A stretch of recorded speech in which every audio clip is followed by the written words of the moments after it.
Well, hello everybody.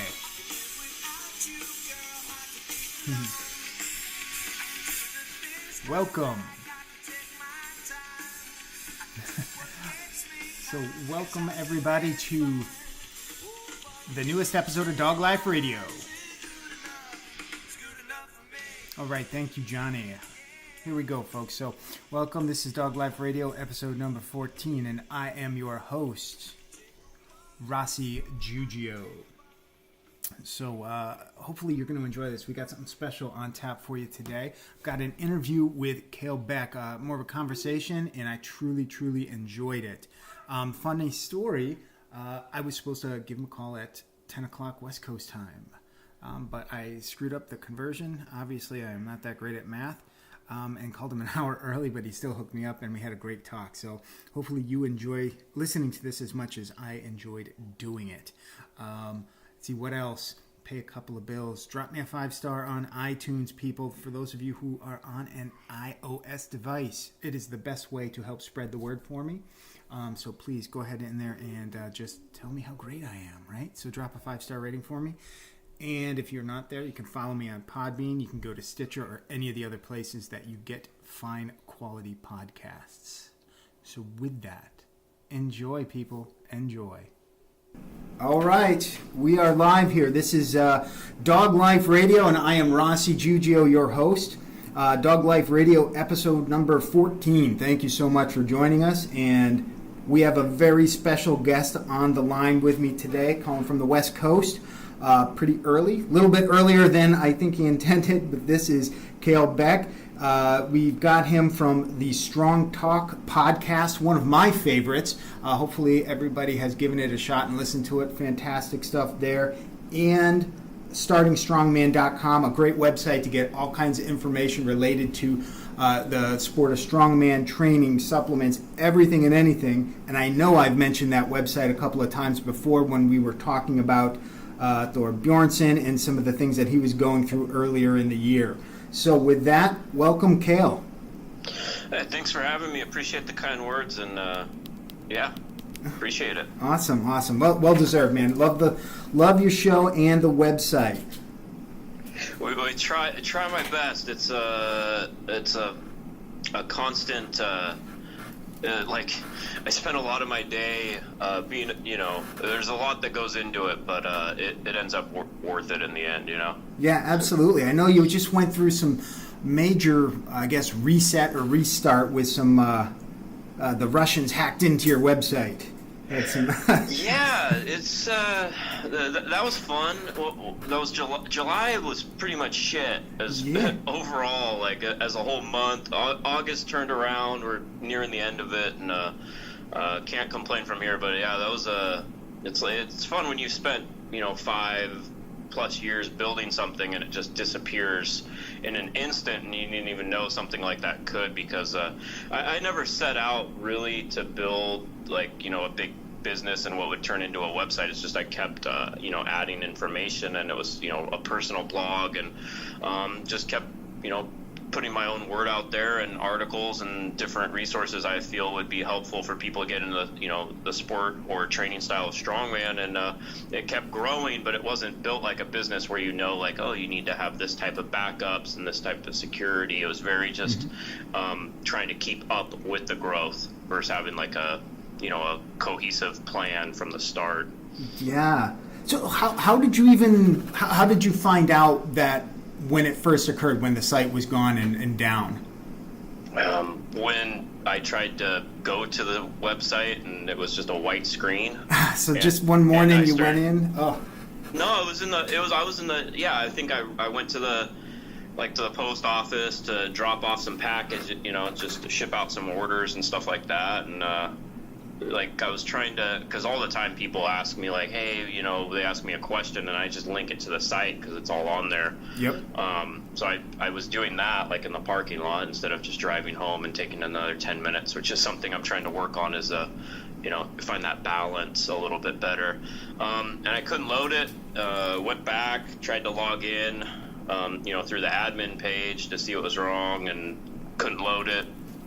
Contacted my web guy, and he sent me a black screen with white text that says pay, that was when he tries to log into the server, they had hacked the entire server, and you never want to see like that, black screen with white text that says "Pay me in Bitcoin" in any way. I don't think that's ever been a good day for anybody. No way. Oh man, that's gotta suck. Yeah. That's unbelievable. Yeah, we still, there was hundreds of articles and news, stuff on the website. Now there's maybe a dozen that I've added back. So it's definitely sucks in that department.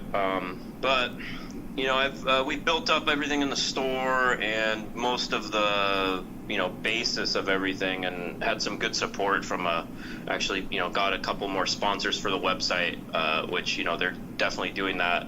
Right now is not the best time for traffic and everything, but it's more of like, hey, you've supported us this whole time, and which that's definitely helped offset the costs, which were, I think I spent a lot of money between servers and different plugins and web development and stuff in July. It was a rough month, so some people came on board, and that was really helpful and able to start the slow process of rebuilding everything like article by article. But the good thing is that it was just like a personal blog on there, so there's a lot of filler and stuff that is kind of like dead links, and it wasn't upkept the best. So at least now it's a clean slate, and it can just kind of have everything be a little bit more concise, and it's being rebuilt better. So well, yeah, it gives you the chance to, if you take that glass is half full kind of thing, gives you the chance to go, I've always wanted to do this better with the site, but in order to do that I'd have to rebuild a whole bunch of crap on it. But now, well, I can just start from the ground up. Yeah, exactly. You think back to like if you would have done everything knowing what it ended up becoming, like the number one resource for strongman on the internet. I guess on the internet's kind of redundant because that's where resources are now, right? So I got my encyclopedia here. Sure, yeah. But and you always think like, what would I do differently? Like there's some stuff like we have a strongman gym map locator, and it was kind of wonky and didn't really work very well on mobile. But it's like, hey, there's 900 gyms on there. What are you gonna do? I'm not gonna re-input those on everything else. So now gonna have paying for a better mapping software, which allows a lot more features, and it'll be like easier to find differentiate the types of strongman gyms. Like, is this like a dedicated like hardcore powerlifting / strongman gym, or is this just like a CrossFit box that has a log and farmers in the corner, which is great if you're visiting, but just to kind of differentiate that and be able to showcase each gym individually. So definitely rebuilding everything better. So that's the way I have to look at it, so I don't go crazy. Absolutely. I think that feature you were just talking about, I think that's one of my favorite parts of the site, because you were talking about it where you're going to take it to a level where you can distinguish between the hardcore, dedicated gyms to some of the gyms that might be more palatable for the common man, so to speak, or common woman. Somebody Sure. who's interested, but they might be a little intimidated to go and try Atlas stones. But maybe I just want to go try something a little bit more of a foot in the door into it. Yeah, that's one way to put it. Just a little backstory. That was probably the first thing I did with starting Strongman, which started to kind of make it take off, was because the problem I always saw, like as a competitor in the sport, was people. It's not, the information is not very accessible compared to other styles of training that have grown in popularity, where it's like everything you would need to know on how to do that's right there on one place. So I just started looking at what was done with that, and the first question as an athlete and writing articles and doing YouTube videos and stuff, people would ask me is like, hey, do you know a gym around here? And like I have like a brain where I can retain like a lot of useless information like that. Yep. But Yep. it's hard to remember. I don't know every gym that's in St. Paul, Minnesota, or in somewhere in Florida. Mm-hmm. I can actually think of, two off the top of my head, but that's not a that's not a good use of my time to just answer that individually every time. And so I just started I'm like, hey, if you have a gym here, and I just started putting it like a list on the web on my what was then my like personal athlete website at the time. It's like, here's California, here's a list of gyms, here's Florida. Then I had a client I was doing programming for. He's like, hey, I think I can map that for you and make a better setup. Dan Davis, who's helped me a ton with stuff over the years with starting Strongman. And so we built that, and and then before it crashed, I think it was right around 900 gyms. But then I'd still get messages like that. People will be like, hey, I've been trying to contact this gym, and they say that they're private and that they don't want people. And I'm like, well, so it's kind of like it helped people all the time, but then there's still there needs to be some way to filter out what you're looking for. If you're people would say they're a CrossFit gym, and they have all the Strongman equipment, but they'd call them and they'd be like, oh, we don't have any open gym hours and we only do classes. So they're like, okay, so you have all this stuff, but no one can use it unless it happens to be programmed into whatever WOD they're doing that day. Yep. That probably shouldn't really be what's on the map, or if someone's around the area, that should be made a little bit clearer before they have to contact them or drive down there or something. Yeah. So we have it's a lot more sophisticated setup that's being worked on right now that hopefully sometime next month will be up and be really helpful. That's fantastic, though. It's great. I guess it's a great way to look at it, taking it to the next level where you can learn from what you've built upon over the years, and now you're just continuing to move forward with it.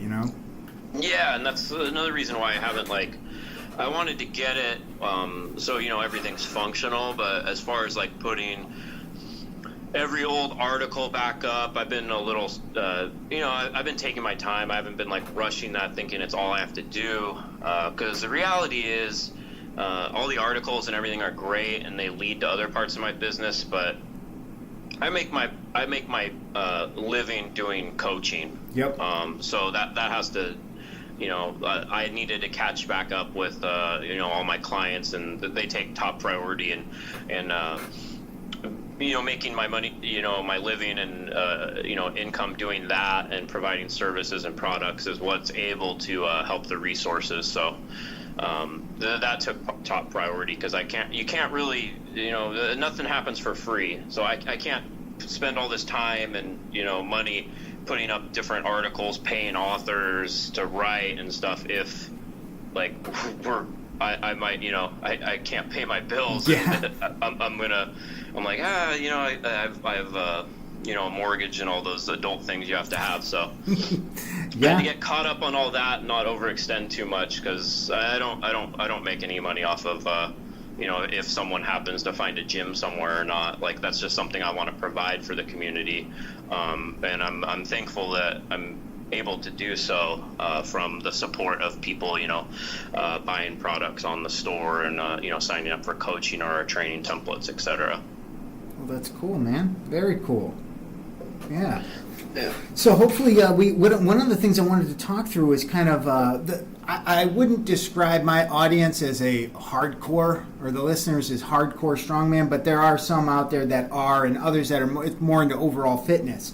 Where it's funny, I think in some of the emails we were exchanging, I had said I want to talk a little bit about linking strongman as a training style and sport, but really as the training to the benefits of it to the common person, or to the common athlete, I should say, because I think a lot of people start to think about, when they hear strongman, they think of the mountain, the Game of Thrones sure. guy, and they're thinking, well, all strongmen are 6'8", they're named Sven, Magnus, or Thor, and they're from Iceland. Not necessarily the case, especially if you listen to. That's one of the reasons why I really enjoy listening to Strong Talk, because you've got athletes of all different sizes, as well as levels, from maybe more well-known names to others that are competing on different circuits, you know?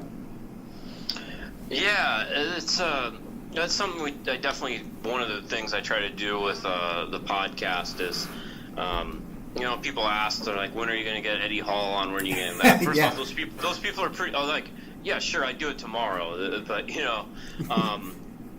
they're really busy, but, if you follow the sport, if you're listening to my podcast, you already know Eddie Hall, you've heard him talk plenty, you've heard, Half-Thor talk and stuff. When I interviewed Zydrunas Savickas, that was fun because he hadn't really done any long form interviews talking about his career like that, so that was a real treat to be able to interview him. But I like to talk to all different levels of competitors and weight classes, just because to get some reference, because different people are going to relate to different athletes, and that's always been the goal, is raising the awareness of the sport and that anyone can do it.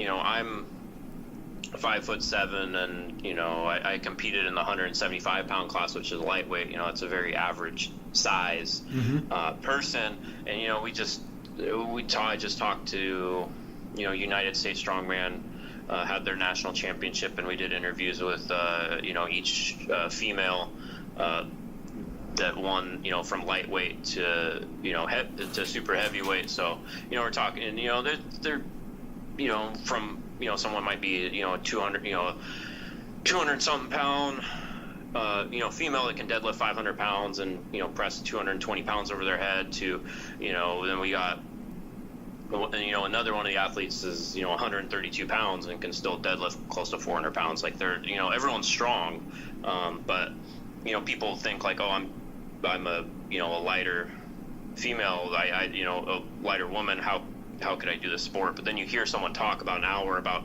how they found out about it. I feel it's helpful, just to get those stories out there so it's more relatable.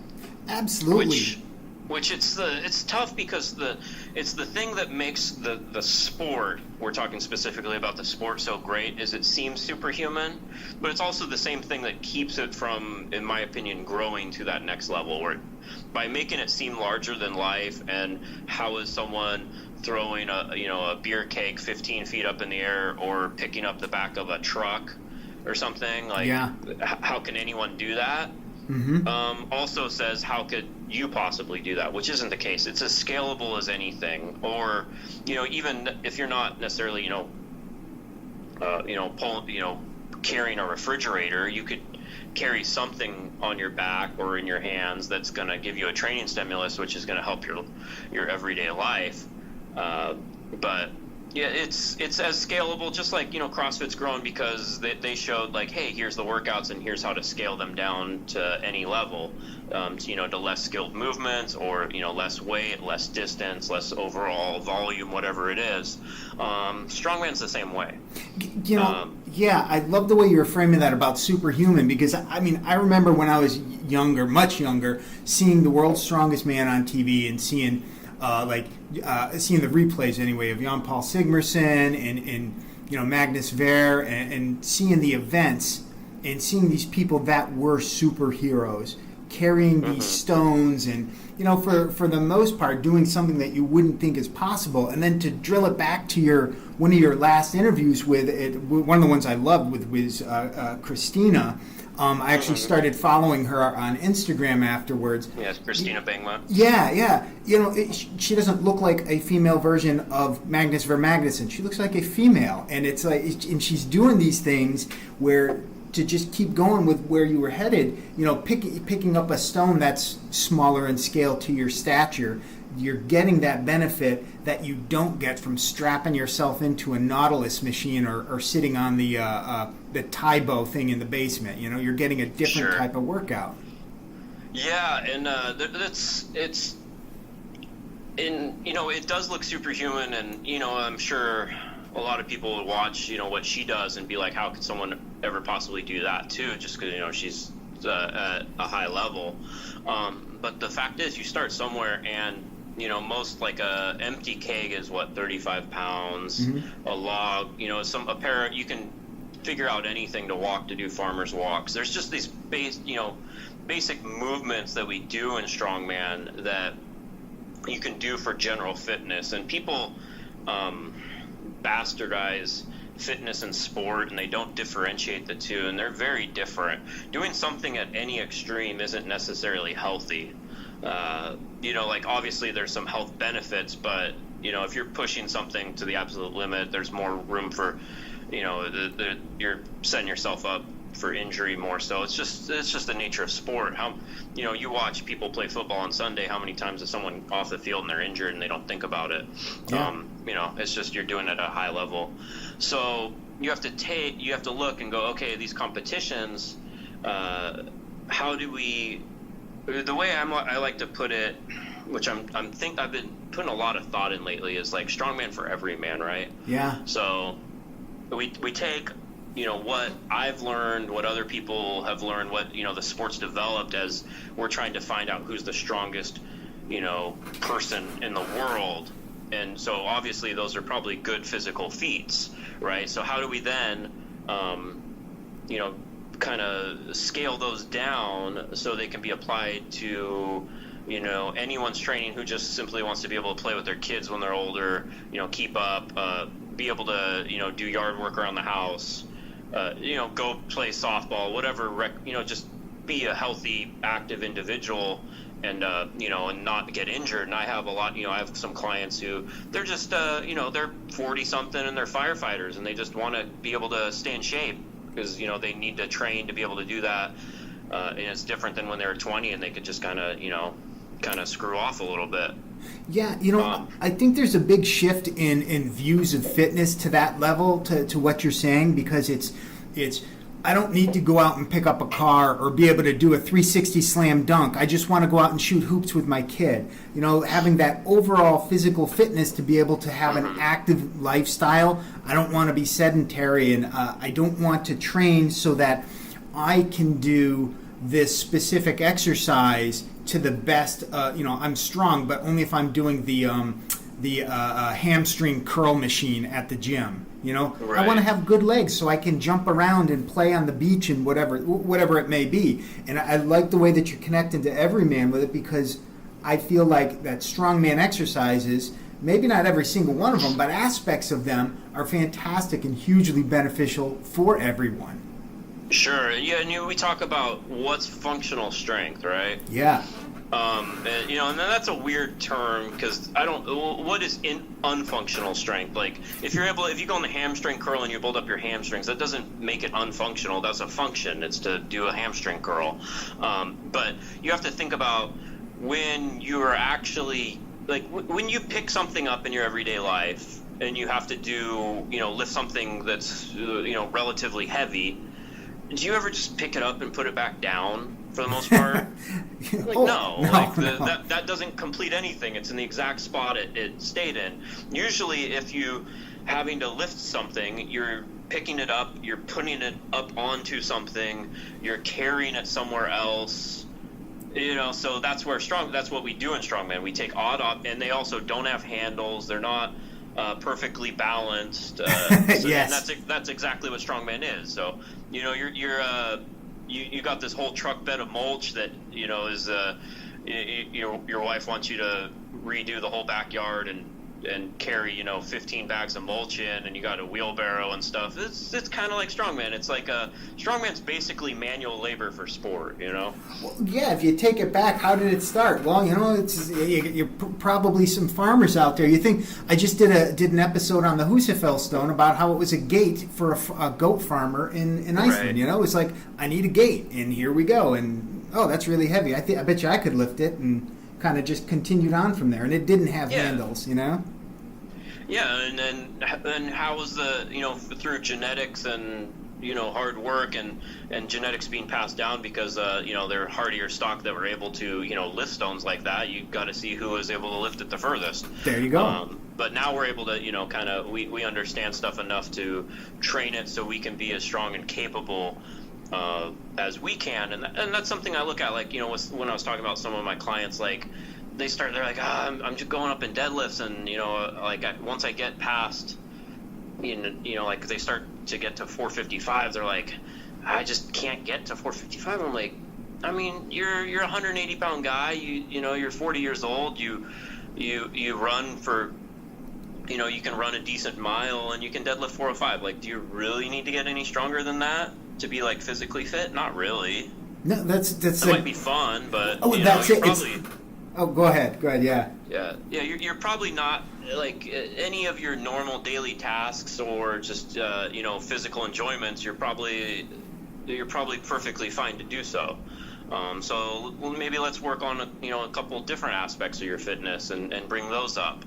And we do like a lot of farmers carries and some rope pulls and stuff like that. So yeah, just being able to just find a way where you can use these odd objects, because that's the kind of stuff you're going to encounter when you actually need to use your body and your strength in real life, is actually moving with weight and in that aren't balanced and perfectly with perfect handles and stuff. And you have to learn how to manipulate odd objects. Like by being a smaller competitor, I never was able to just use my mass against an object, like a stone or something. Like you have to really think of leverages and stuff. So I'm looking at like this Husafeld stone I come across is shaped different, so you have to think about, okay, I need to adjust and pick it up here, or this frame that it's slightly unbalanced, because a lot of this stuff's homemade. So now, like when I go to move like a big dresser or a couch, I'm like, okay, if I put my hand here and I put there and I put my hip crease right underneath it, you kind of really learn how to move objects efficiently. So yeah, it's made me really good at being able to move. Well, I tell you what, next time I move from my house, that you'll be the first guy I call. Yeah, I'm the worst. I compete in strongman contests and have a long bed truck, so everyone always wants some from me. I got to tell you, I never competed in the strongman. I did some training in strongman, did the powerlifting thing, and yeah, I have always had a pickup truck. So guess who was on speed dial anytime people moved? Yeah, it was even worse when I used to work for a company and I had a company truck with a gas card, because then people even know that they don't even want to be like, I'll give you gas money or something. They're like, you don't even pay for that. Yeah, that's not, so, you can do it. It was the worst, but the only thing to look forward to there is a little bit as you get older. I'm over 40 now, and as you get a little older, ideally people stop moving as much. I think you just have less friends. Like, I'm like 32 now, and like my social circle is just. You get to a point, you're like, people are like, we should hang out. And I'm like, do I need another friend? I don't think so. Like, oh man, how many times do you ask yourself that? I think about that quite frequently. Going, do I need one more? How can I balance what I'm doing with my life, my work, my training, my fitness, whatever, in another person? Yeah, I don't get enough time to spend with the people I actually want to spend it with. I don't even know if I'd want to spend it with you. So why are we even doing this? It's like, if I see you around, I see you around. Yeah, you got to interview them and say, okay, so what are you going to bring to the table that I don't have already? And then you could end up having a conversation with an existing friend and saying, you got bumped. I met this guy. He's got a long bed truck. He's got a dolly as well as all the refrigerator straps. So I'm sorry, we're done. Yeah, we're good. Oh man, one of the things I wanted to pick your brain on a little bit was nutrition, especially as it relates to weight classes. I think your last handful of episodes on your podcast was talking with some of the female strongman competitors, and they were talking about cutting weight and so forth. And honestly, I don't know a lot about cutting weight in the strongman sport. Is it similar, or how does it differ from those in some of the other more popular sports like mixed martial arts and boxing and so forth? Are they sucking water weight at the end, or are they just trying to do it through diet? Yeah, every competitor has their own approach, and there's pros and cons to either one. I think it's a good thing to, just to differentiate the two. When you talk about cutting weight, that's not dieting, and that's like you said, you're dehydrating yourself to manipulate you're not actually like losing any like fat or muscle tissue.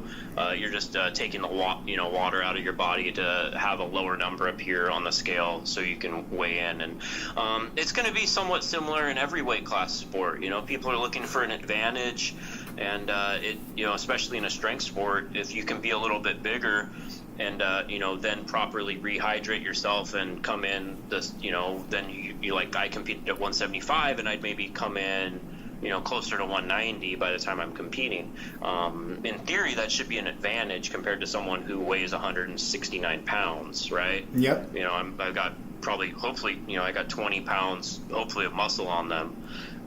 So yeah, it's a similar approach. A lot of people do both, where they might be 12 weeks out and they start their diet. And then the last little bit they have to dehydrate and cut water. And again, that's the same thing like we're talking about, like differentiating fitness and sport. You can get a cool photo where you're all dehydrated so you look super lean even though you feel like complete shit. Yeah. But it's not healthy in any way. I think people definitely overdo it, and where people really mess up is they focus so much on getting the weight off so they can weigh in. But that's easy. All you have to do is suffer. Like I put up a Facebook post saying like cutting weight really isn't that hard.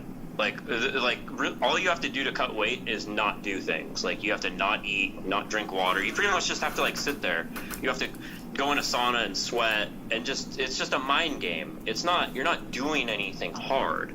It's not fun, but that's not the same thing as difficulty in my opinion. But where a successful weight cut happens is putting the weight back on. So you've depleted yourself. You've suffered, and you're just, all you want to think about is eating every pancake and Pop-Tart and every crap food that you haven't been able to have for the past 12 weeks. And then you just start stuffing your face. Then you really can mess up your whole GI system, and you're not actually rehydrating yourself, because how much water and minerals are in that food you just ate. Yeah. I was just going to say, and you're hitting it right there, where the strongman diet is not pizza and ice cream all the time, is it? No, and that again, that's going to depend on the competitor. There's some people that they eat their chicken, their beef, and their sweet potatoes and their normal food, but they're trying to get so big that you pretty much at some point have to eat some more calorically dense food. Yep. Like pizza and ice cream. But the bulk of it's going to be the same as like a bodybuilder or something. Their rice and potatoes, meat, hopefully some vegetables and stuff, and then you might, that little extra that you always want to eat on top of your normal meals, this just might be a little bit more acceptable in this circumstance for, we're talking about, someone like a heavyweight. Yeah. Yep. Absolutely. But yeah, when cutting weight, yeah, it's you have to think about fluids and getting all the sodium back in your body and the glycogen more so than actual food, or else you're gonna have a bad time. And I've been there. I've definitely done it both ways. And I can tell, you don't want to be shitting yourself the whole time at a contest. I'll tell you that much. It's hard to perform well. Yeah, I would say I could see how that would be difficult. Yeah. Man, I just was listening to I think it was Mark Bell's Powercast, and of course it was. You're talking about shit stories. Well, it's got to be. It's his podcast. You always end with a shit story, and I forgot who it was. It was the last one, and he was talking about a football game, and he got hit, and he had a shit in his pants for the whole first half. And being an ex-football player, yeah, I don't think that's ever happened. I know that's never happened to me, but I would imagine. I think you'd remember. Yeah, that's one of those ones. Yeah, that you're not going to forget, even with any CTE trauma, but. That's gotta suck. Yeah, and not even just the on that day I was thankfully I was never had an accident, but it was just I get done with an event, I'm headed to the bathroom right before I made sure that there wasn't, but yeah, you're dehydrating yourself like that for sure. So it's I wouldn't advise it. So I feel the better, and you shouldn't. I just put out a video on my YouTube channel on like cutting weight, because how much you should, and I feel like I get a lot of these questions. Like, I run contests. Yep. And I stopped having weight classes in the novice class because I'd see these people that they've never done any of these implements. Now they're trying to no offense to anyone, but if you're not experienced, you definitely aren't going to know how to cut weight just because you heard someone on my podcast or someone who's competing for a national championship. Yep. Doing something extreme. You think you can for your first contest, and there's already so many variables you have to worry about before your first contest or when you're starting out in this sport, that adding in, I'm going to be in a caloric deficit while I'm trying to get stronger, and then dehydrate myself, then try to rehydrate and do these things I never did and I'm already worried about, that you're setting yourself up for failure. You'd be better off just eating good, showing up, weighing whatever you weigh, being able to, even if someone bigger beats you, at least you beat the implement, which I feel is the first step before you worry about actually winning a show in strongman contests, because the weights are set, so you have to rise to the challenge. It's not like powerlifting where you got to pick your attempts. Yep. The deadlift's going to be a certain weight, and you have to be able to pick it up or not. So you have to, even if you might place dead last, but you might have PR'd every event, and you should worry about that before you worry about what weight class you should be in or anything. Absolutely agree. You see so many times, especially in maybe the past 6 months or so, professionals struggling with weight cutting in various sports and the extreme dangers of it, where it's just crazy. And you're starting to see different people in mixed martial arts anyway, where they're coming in at their natural weight as opposed to even doing shedding that last 10 to 15 pounds of water weight because of what you're just saying. And it's like, you would think that, especially in that novice kind of a group, and I think that's an awesome thing that you're doing in your events, is just focus on being as strong as you can for yourself, and then worry about getting to those upper levels when you're starting to compete at a higher level. Yeah, when you're starting looking at you're going for even like a state title or a national title or your pro card, or I'm trying to make a spot to the Arnold, you're gonna already kind of know what you're doing by that point. You're gonna have some experience. You're gonna probably have experienced people around you that have done this stuff before, and they can help you through the process of doing stuff like cutting weight. But if you're still learning how all this works, and then you just worry about getting stronger, eat good. If you're if you got some extra fluff to lose, then go about dieting the right way and to keep it off. And you can definitely get, especially if you're more of a beginner, you can get stronger while in a caloric deficit. So just do that, but definitely don't be sitting in your car with the heater on with trash bags on you to do your first contest. Like, it's just, you're setting yourself up for failure. Yeah, I would imagine there's got to be a lot of that. And then potentially, do you see a lot on the other side where people thinking, I'm strongman training, so I could eat anything I want and as much as I want, and I end up ballooning up to a heavyweight class? Yeah, I call that like 2010 for myself, 2008. I started getting into this, and then it's like, pizza and ice cream is delicious. Oh yeah. So you start to do that, then all of a sudden, I look like a butterball. I'm 220 pounds. I'm single as shit. Yep. And I'm like, oh, but my deadlift went up 10 pounds. I'm like, yeah, your body weight went up 20 though. I tried to gain all this weight. Then at one point, I think when I started the sport, I was 185 pounds. The best I ever did in a contest, I weighed about 186 pounds. And my deadlift was 250 pounds higher by that point. Or we're talking 5-6 years later at least. So it's called strongman. It's not called big man. They can go hand in hand, but they don't necessarily have to. You have to worry about getting stronger and being a better strength athlete before plus, like we were talking about earlier, as far as just feeling better about your everyday life, unless you are the next Eddie Hall who's going to eat whole cheesecakes and break go to that extreme. Yep. You're probably just going to end up, fat and not feeling good. I'd rather. You see a lot of the guys, that have been doing this for a while, just cutting down, and I think it's even less that they care about how they look. They're like, I've been, 400 pounds for, 5 years, and I'd rather be 330 and be able to go, go into a city and walk around or go on a hike and.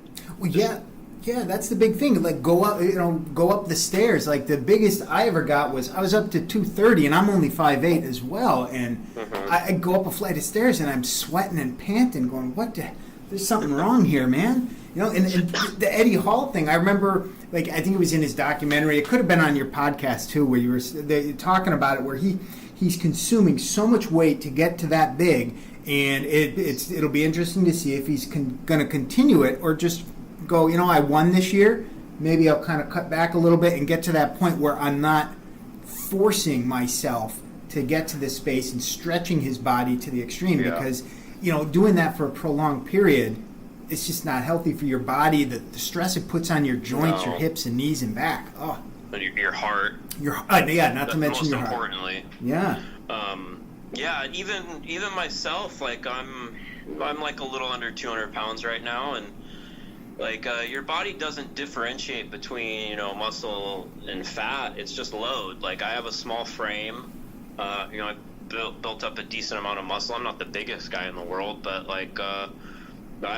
I want to lose just at least another 10 pounds, even if I'm not as strong, just because, not even just to look better. It's just, stuff like high blood pressure runs in my family and stuff, and I just need to try to get control of that. But even when I was competing, just because when I was super lean and stuff, I also couldn't walk upstairs. Your fitness isn't, you can get to that point and still be unhealthy even though you look like you should be on the cover of a health magazine. So that's something I definitely want to people to keep in mind. Just because someone has a six-pack doesn't mean that they have any cardiovascular shape or anything. No, that's. But yeah, it's for someone like him, it obviously was worth it, and he took it to an extreme, and he was very aware of the possible risks going that route, which is fine. If you're aware of risks and it's worth it to you, then that's one thing. But something I've learned is what was worth it to me, and the risks are going to change. From the time I was 23 to now I'm 32. What was worth it to me is different. So decisions I might have made when I was younger, I look now and I'm like, damn, that was definitely not what I would do now, because what's important to you changes and your perspective on life changes. So you just have to think about that. Not to live in the past or anything, but for someone who's just hey, I'd like to do a strongman competition, they're not competing in sport or trying to achieve strength to be as strong as you can and be the strongest whatever isn't necessarily unhealthy, but it's easy to make it unhealthy. And when you talk about eating pizza and ice cream all the time, I see a lot of people going like you said, the opposite way, where they use well, I'm a strong man, I'm gonna eat like I'm a 12-year-old boy whose parents are out of town as an excuse. Yep. When it's is that really what's making you better and gonna help you win that contest, or are you just using it as an excuse to eat like everyone, to just be gluttonous? It's an easy path to go down, you lift real heavy one day and you're like, oh, I'm great, I'm gonna eat extra portions of this and that and cheeseburgers and fries because I lifted stones today, so I'm strong, so I can do it. Where and you when you were talking about when you look back on your age, once you cross that 40 year, it happens again, and I imagine that when I cross the 50, every time it happens, you're going to look back and kind of go, I'm making the best decisions I can for where I am now. And that's a piece like we've been hitting on a couple of times where when it comes to strongman training and strongman overall health with it and fitness that comes with it, doesn't have to be the sport aspect. There's so many benefits to it to all ages. No matter if you want to go on and compete or if you just want to train to get those strengths or, train and then who knows, maybe you'll like it so much you're going to want to go on and compete. Yeah, or even you can just do, like, something I've had to come to terms with myself is, like I just did my first competition in like 2 years, but it was a team contest. It was, by far lighter than anything I've done, before. And it's like, well, maybe at this point, like what it takes to literally try to compete for a world championship takes this much, but I enjoy it. I enjoy competing. Maybe I just need to do a local level show. Yep. There's nothing really wrong with that. No. I don't feel like you get these thoughts and like people even they're like, well, if you're not doing that, then like why will anyone want to hire you as their coach if it's like you seem like so much weaker than you were or something. And I'm like, anyone that would hire me for that reason and doesn't understand the benefit I can help them with, then I probably don't want to work with them anyways, because they don't get it. Like, yep. Like I don't think like there's some weird thing in strength sports where everyone feels like unless like how can someone teach me to deadlift 900 pounds if they've only ever pulled 7? It's like you look at any other sport like actual professional sport where people are making real money. Yep. It's not the best athlete on the field isn't the coach. They're playing the game because they can still play the game. Exactly. No one wants to, no one wants to coach if they can still play the game. That's what's fun. You coach because you love the game so much you want to stay in it. Yeah, and a lot of times those coaches at least in those sports, it's funny because you think about how many of them were ever the absolute pinnacle of best of the best. Mm-hmm. It doesn't necessarily translate all the time. It happens from time to time, but I've interviewed plenty of people, and I think like one of my favorites was when I have a client who, and I've heard this multiple times. They're like, oh, they'll say they hired me, and they're like, well, you're a heavyweight, he's a lightweight. How can he possibly teach you? And it's like, I feel.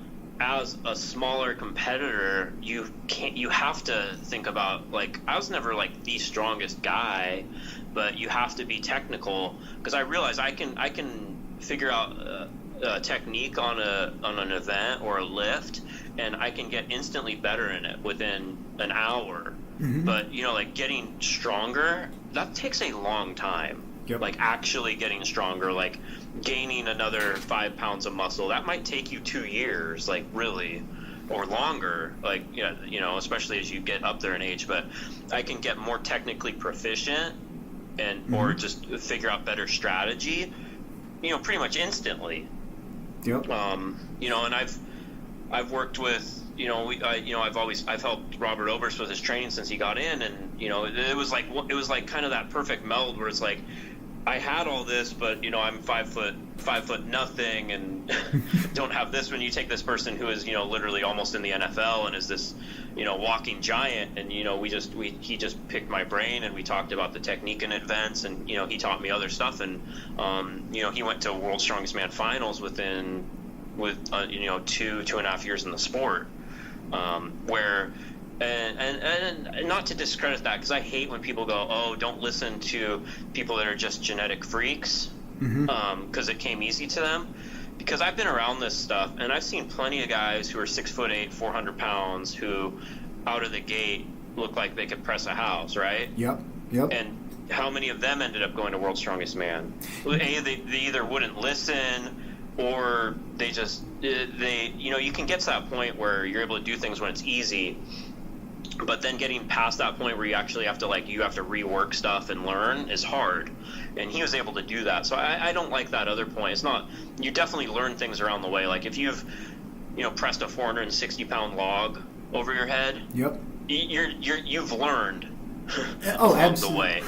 Like, yeah, I don't care for that whole genetic, it's genetics. That's what got him there. And it's like, maybe it helped. Maybe. It definitely helps, but like he pressed the first time he ever touched the log, he pressed like 320, 330 pounds, right? Yeah. I see this happen. Like people post in the Starting Strongman Facebook group all the time, like some big guy, and he's like, "Hey, here's me. I just did this a month ago. Here's 300 pounds." I don't see any of them going and then a year, 2 years, a couple of years later, then putting 450. They stay there, right? Yep. So they have the genetic potential to go higher. They obviously came in with a higher standard than everyone else, but they didn't keep progressing from there to get to that actual world level. That's where the difference is. Where you can see someone who's just a genetic. If they got to that world class level, you have to have some sort of good base of genetics and athleticism and a big frame and whatever it is to get there. But you're not just gonna stumble your way into World's Strongest Man dumbly. Like it's just.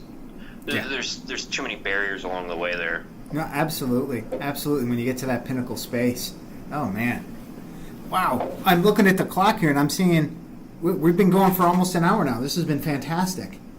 Yeah, it's been fun. It feels like 15 minutes. It really, I can't believe it. But if you got a little bit more time, something I'd like to. Absolutely. We slightly touched on. Like if someone just wants to just do this stuff for fitness, just to be better, I'd like to just mention like what I mean by that. What I mean by applying, like strongman principles is one way to put it, to just make yourself a stronger person and more apt, and better prepared for life, is you can look at any sport and you can take the extremes out of it. You look at the risk versus reward for the movement, and you want to get the thing that has the most benefit, that's the least technical and has the least chance of injury, right? Yep. So for strongman, if we look at strongman, I definitely put, you want to do weighted carries. That's the bulk of the sport, and what's missing from most people's like actual like fitness regimens. That's how anytime we have to do a physical task, we're probably gonna like pick up a couch and move it, a heavy furniture set, the groceries, whatever. So you just move with weights, which is a skill in itself. So anything like a farmer's walk, or sandbag carries, if you add some stuff like that into your training, that's where I'd say is the biggest benefit. If I could pick like two things, it'd be some sort of like sandbags and farmers walks, and there's plenty of ways to stimulate or simulate those kind of movements. I'm really glad that you brought those up, because it was funny. In my head, I wanted to talk a little bit about some of those exercises. Those two specifically, they're the risk versus reward you were kind of talking about there before. It'd be awesome if you've got a bunch of stones in your backyard to try doing it, but the likelihood of potentially getting injured versus the farmer's carry, if you've got something you can simulate with that, stuff starts to get a little bit heavy, you can drop it, you don't have to worry about massive injury. Your grip is almost always going to be the limiting factor on something like a farmer's walk, and that's generally going to give up before you pop a tendon or something, and it's pretty simple. You pick it up, you walk around with it. Obviously, it's more complicated than that, but compared to there's general classes of movements in strongman, and like I'll take like a loading event, a moving event, and like an overhead event. Like the most technical of each one, I feel like for the overhead, I feel like the log's the most technical, even though I still feel it's the best as far as carryover if you're going to pick one out of them. Yeah. For a loading event, stones they're the most technical. Like it's just hard to figure out how to grip like a smooth, spherical object with no handles. And then, for a moving event, the yoke is the most technical. It's a big strain on your body to overload it and put all that weight directly on your spine. I'm not a big fan of it for general fitness. If you keep it lighter, that's one thing and it can help. But once you're putting, I'll see like some people. I see some seminars and they're like, oh, this person never done it before, and we got them up to 4 times body weight. I'm like, you really think that's smart for someone's knees and their back to like directly over their spine? put 800 pounds on a 200-pound man's back and tell him to walk with it when he's never even done 200 pounds like that. Yeah, that one to me seems like a ripe for injury. Just because I don't know if it's just the last couple of years, I remember seeing lots of injuries and just in the professional ranks where that one seems it's an awesome event, but for novice beginners, that's a tough one there. Yeah, it's just you have to. The problem is where like the farmer's walk, you're not going to be able to move 4 times your body weight because your grip's going to go out. Yep. You can walk with shitty movement and still brace yourself enough to have the yoke not hit the ground, and it's a short pick so you can keep picking it up. So it's a really easy one to bastardize the movement in that way, because you can get away with using more weight, and then it's like the whole it's like I use this much weight on it, so it's easy. It's the same way like people mess up stuff like the leg press. Like, do you really need to go that heavy on accessories like that, or is it just you just get in some more sets, do it a little deeper, do it right? So for a yoke, just do it with your body weight, maybe 1.5 times your body weight, and work on properly bracing through your core, making sure all your steps are sound, and you're not crossing your feet over, your knees aren't wavering, stuff like that. Like I always say, you don't want to work up past a point where you lose like midline stability and you have a good gait. Right. Yep. Yep. I don't want any, and unless we're really close to a contest, any of my clients, I don't want to ever see any yoke runs where I can see where they're going and all of a sudden they lose all that strength in their core, and you see them kind of fold a little bit and they keep going. Like that's just putting a lot of strain on all your discs and your back. But it can be a good movement, but just like any exercise, we're talking risk versus reward. Unless you have someone who's smart and you can trust to help you with that training, just be smart about it. So, but the point is, like, you can just do a farmer's walk and you're going to get even more benefits, and it's less risk to actually, it's a lot less technical to learn. And it's so those pieces that you were just talking about, those two are great ones to start with, to kind of get your juices flowing. And as you're starting to get into it, you like it, then that's where you need to really start to focus on getting yourself with somebody who can show you how to do it, such as yourself.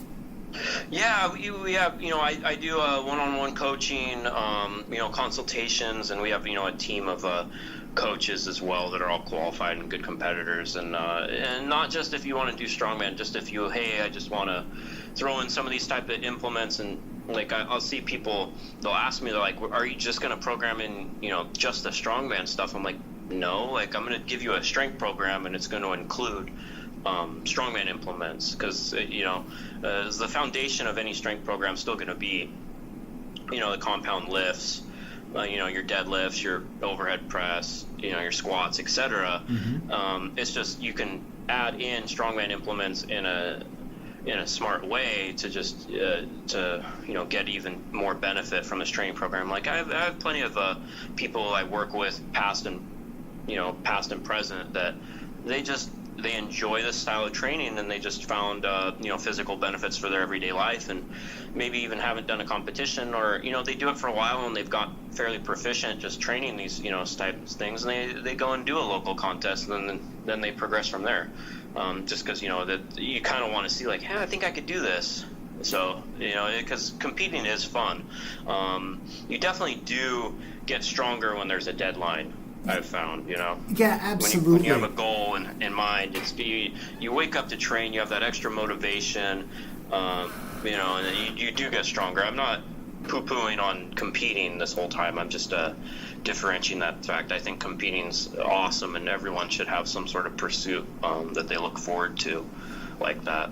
No, I agree 100%. And it's about finding what that next challenge is for yourself, kind of going, can I do it? Yeah, let's see what I can do with it. Whether you're, I know a lot of people love to do these, Spartan races and Tough Mudders and things like that. Those are great, and it's just, what's the point? Well, the point is to do it, and it's the same thing with the strongman. You just want to try it and see well, can I? Yeah, let's go. Let's give it a shot. And yeah, it's the point. It should scare you a little bit, you know. If like you know, people go, they get hung up on like there'll be 5 events in the contest, and they look and they're like, I'm not sure if I can do that log press weight. And it's like, well, the other 4 you know you can do. Mm-hmm. You know, it should like it should be slightly out of your comfort zone, or you might as well just train at home. You know, and that's how it forces you to get better.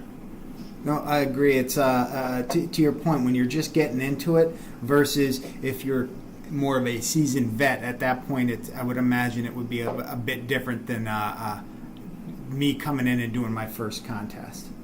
But even as a seasoned vet, I remember we had the first you know, Arnold World Championship for my weight class, and they released the weights for the events, and at that time I think like there was a deadlift medley in the second implement in the medley, and we're talking 175 pound weight class for guys was a 585 pound deadlift. I don't have my calculator, but I'm pretty sure that's 3 times body weight, which is pretty tough for a deadlift, right? Absolutely.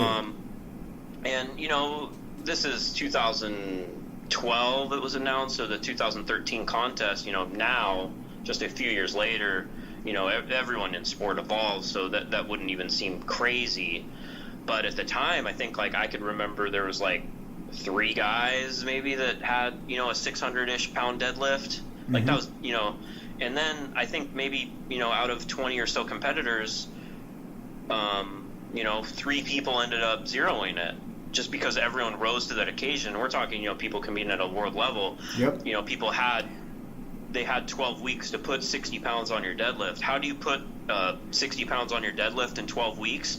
You can't do that. You can if you have to. If you have to, you know, if you're traveling from Australia to Ohio, spending all that money, and you know you're good at everything else, but your current deadlift's, you know, 40 pounds, you're gonna figure out how to do it somehow. You know. Yeah. Nothing like necessity to get things done. I guess so. Yeah, I never thought about it quite like that, but that's damn. Yeah, that would scare me too.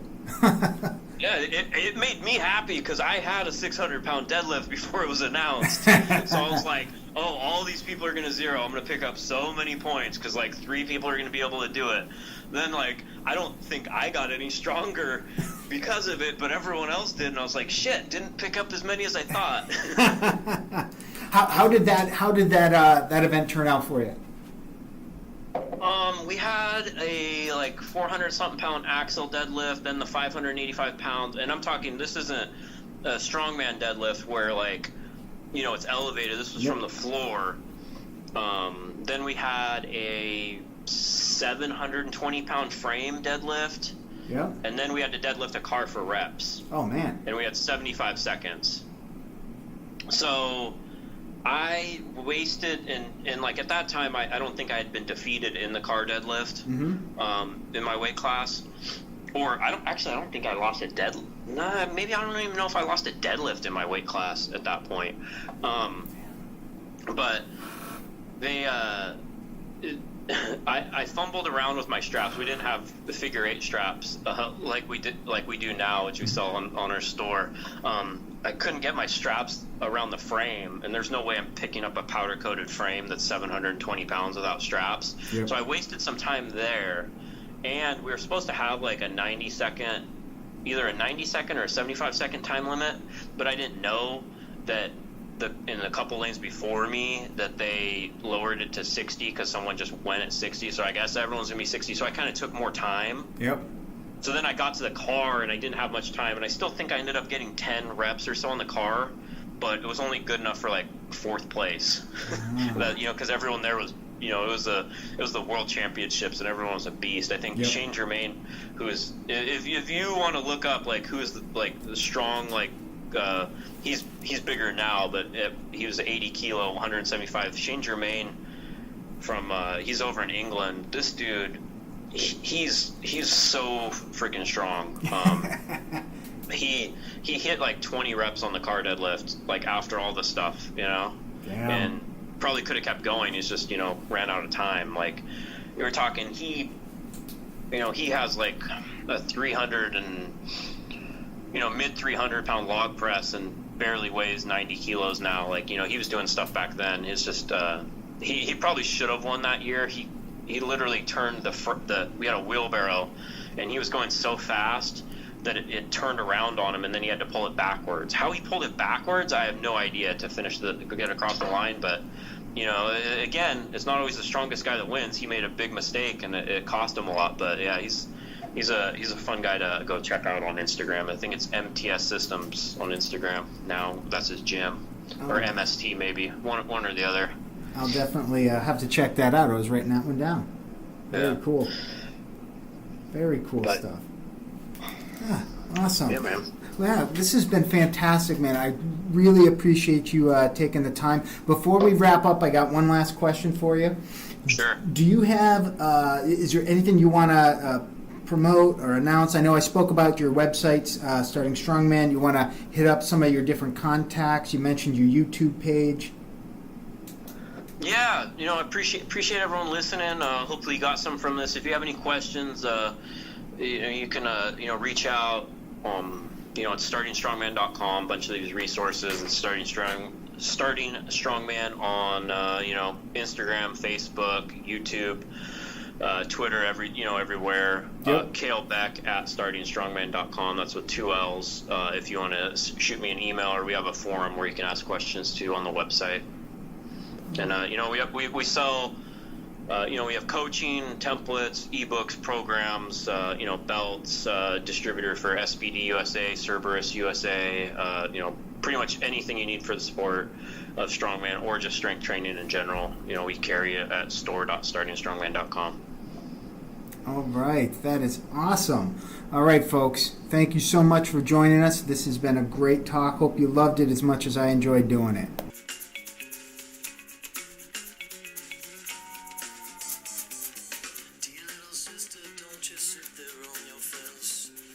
The sadness from your eyes, there's no need to be looking so intense. Got some things to show you. We can take a ride out west.